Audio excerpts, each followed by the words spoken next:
ஓம் சாந்தி. அவ்யக்த சமிக்ஞை 29 டிசம்பர் 2024. बाबा சொல்றார், इस संगम युग में विशेष बाप दादा की देन संतुष्टता है।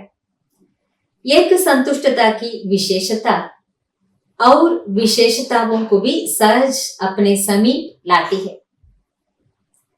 लेकिन सदा संतुष्ट रहो।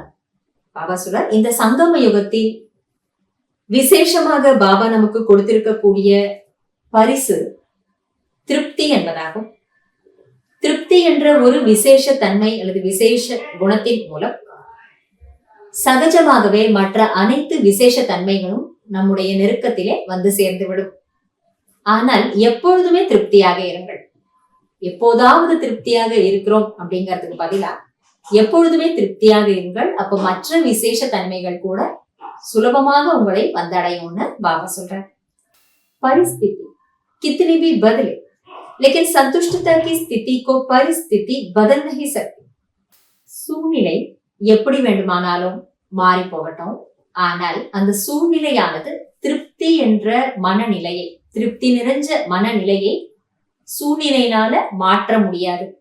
அந்த அளவுக்கு சதா திருப்தியாக இருங்கள்னு பாபா சொல்றாரு. पर स्थिति है ही बदलने वाली, लेकिन स्व संतुष्टता की स्थिति सदा प्रगतिशील है. பரஸ்திதி என்றாலே வெளியில் இருக்கக்கூடிய நிலை, சூழ்நிலை. அப்ப சூழ்ந்திருக்கக்கூடிய நிலை என்பது எப்பொழுதுமே மாற்றத்துக்கு உரியதுதான். அது ஒரே மாதிரி இருக்கும்னு சொல்ல முடியாது.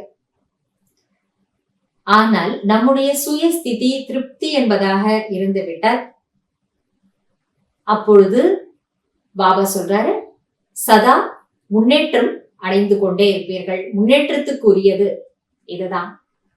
சூழ்நிலை எப்படிப்பட்டதாக இருந்தாலும், வெளிப்புறமான சூழ்நிலை, உள்ளுக்குள்ள நாம திருப்திகரமாக இருக்கும் பொழுது தானாகவே சதா முன்னேற்றம் என்பது கிடைத்துக் கொண்டே இருக்கும். நன்றி பாபா. ஓம் சாந்தி.